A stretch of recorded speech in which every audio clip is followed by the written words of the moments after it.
It is the week of the British Grand Prix at Silverstone, the home race for many of the 10 Formula 1 teams on the grid. And of course comes a lot of upgrades coming for the event. And I want to begin with two particular teams which a lot of intrigue and hopefully improvements will be coming for that event. One of those is Ferrari, but first Aston Martin. And it's a very intriguing race or intriguing time for the Aston Martin team as they look to completely turn around their fortunes in the way they began the 25 season. As we saw in Imola, they bought a fairly sizable upgrade package and it is paid dividends for the team, with Alonso seeing a huge upturn in performance and the car as a result, coming quite easily into Q3 and just coming from being the slowest car on the grid to quite easily the 5th fastest car. A vast improvement of nearly a second with that upgrade package. Now, for this event, I believe there is going to be an even bigger package than that which we saw at Imola. And not only that, Alonso himself has stated it's going to be an intriguing weekend for the team and they have lofty ambitions for this event. Now, what could be potentially on the cards if this upgrade package also brings a sizable chunk in lap time similar to that of the Imola package? It could put them clearly in contention with the big three teams behind that of McLaren, because that would be a gap closed literally to a couple of tenths or on an even playing field. And of course, with a load of high-speed corners around the Silverstone circuit, a particular set of corners that the Aston Martin car is actually inherently strong at, they should have a fantastic weekend. Now, in terms of the upgrade, we could be looking at a new set of side pods, a new floor, I would suspect, new front wings, maybe a new diffuser, and a new rear wing. I think we could see some wholesale changes across the board.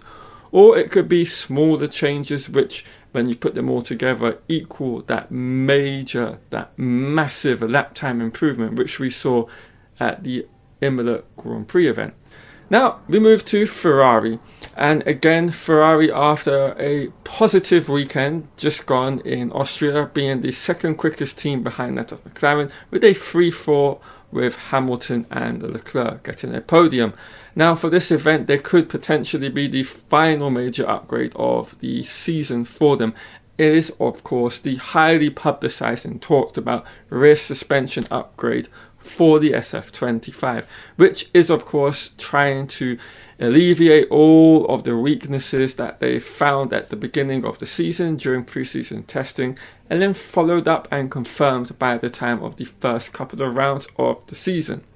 Now this upgrade is trying to do a couple of things, of course, improve the overall working window of the car, but also the actual mechanical issues that they have with LICO, which is of course lift and coast, but abbreviated in Ferrari language.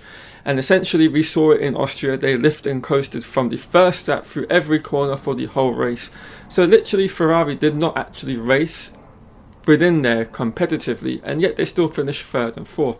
Now imagine what could potentially be on the cards if they didn't have to do lift and coast for every lap from every corner from the first lap of a Grand Prix.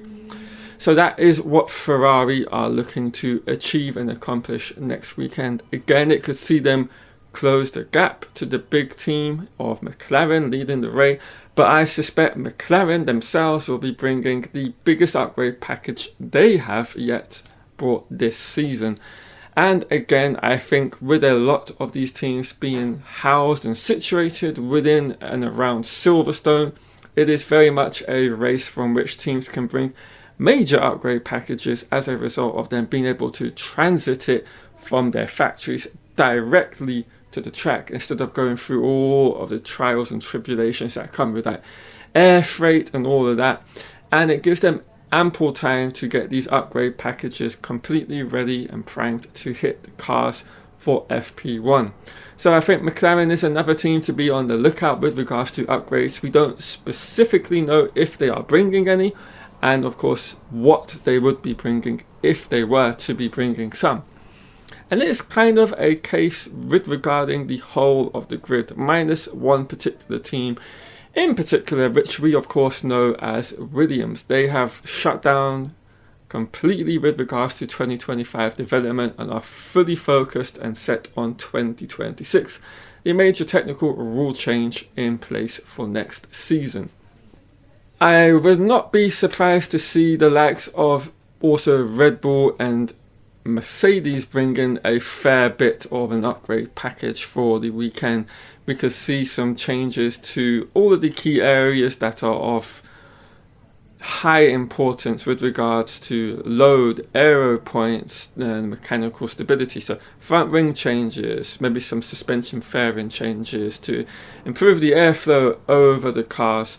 We could see new floors on these cars and maybe changes, little tweaks to the diffuser and rear wings for this event. Of course, with the Silverstone circuit being one of a particular nature in terms of having to have high downforce because of all the high speed corners, but also not being too high on drag that you're sitting duck on the back straights with the use of DRS with your competitors when they come facing you in the race on Sunday.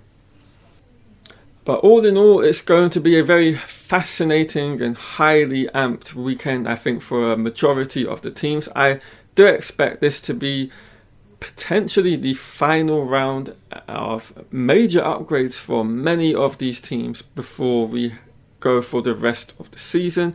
I think the pecking order could relatively change from here on out, and teams could jump up the constructors' standings as a result. I fully expect if Aston Martin have a similar level of improvement with their package, they will leapfrog all of the teams and end up the fifth fastest car for the rest of the season, behind the big four.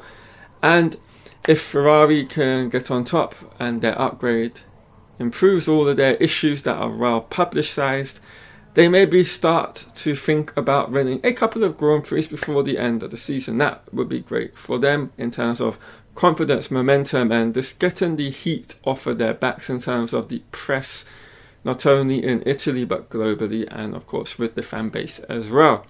And that is where I'm going to wrap this video up, everyone. Hope you've all enjoyed it. If you have, do of course leave a like in the video down below.